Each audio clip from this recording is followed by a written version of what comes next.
আমি অনেকজনে কমেন্ট করতেছে আমি মনিটাইজেশন পাইতাছি না, কেন কি সমস্যা? তো অনেকজনে মনিটাইজেশন পাইতাছে না, তো সামনে পাবি না কি না পাবে না সেটা বোঝার জন্য আজকে ভিডিওটা। তো আজকে ভিডিওটা সবাই দেখেন আর ভালোবাসা দেন।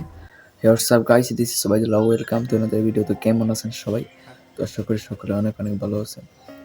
তো আজকে ভিডিওটা বলে দিছি কি হয়েছে, টিউটোরিয়াল দিয়ে বুঝে গেছেন। Let's go in the another video, let's go.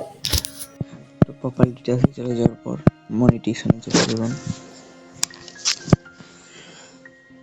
তো মনিটাইজেশন চলে যাওয়ার পর আবারও কন্টেন্ট মনিটাইজেশন নিচে সার্ভাইভ করে পেয়ে যাবেন। কন্টেন্ট মনিটাইজেশনে চলে যাবেন। তো এখান থেকে এরকম একটা অপশন আছে নাকি, তো এরকম যে অপশন আছে করলে মনিটাইজেশন পাবেন, কি কি বাধা আছে, কি কি আছে সঠিক টিক্সিনে দেওয়া আছে, সেগুলো এখন ভিডিওতে চলে যায় সোজা।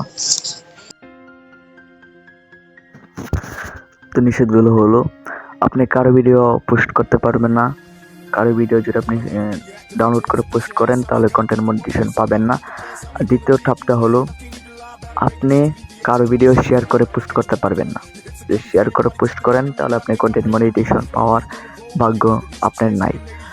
আর তৃতীয় ধাপটা হলো যে আপনি কোনো রক্ত ছবি, কোনো মারামারি ছবি, কিনো এরকম দিয়ে কোনো ভিডিও পোস্ট করতে পারবেন না। যদি করেন তাহলে আপনি কমিউনিটি গাইডলাইন্স পড়ে মনিটাইজেশন পাবেন না। আরও অনেকটি ধাপ আছে যেটা আপনি বলেন তাহলে নেক্সট ভিডিওতে দিয়ে দিব। তো দেখি ভিডিওটা কীরকম ভিউ হয়। 100 ভিউ দিলাম, 100 ভিউ যদি পূরণ হয় তাহলে নেক্সট ভিডিও আপনাদের জন্য এরকম কন্টেন্ট মনিটাইজেশন নিয়ে আসবে। তো বেশি বেশি শেয়ার করেন বন্ধুদের কাছে, বেশি বেশি শেয়ার করেন, ভালো ভালো ভিউ হোক আর ভালো ভালো ভিডিও আপনাদের মাঝে উপহার দেই। সবাই ভালো থাকবেন, সুস্থ থাকবেন, নেক্সট ভিডিও অপেক্ষা করবেন। আল্লাহ হাফেজ, গুড বাই, টাটা।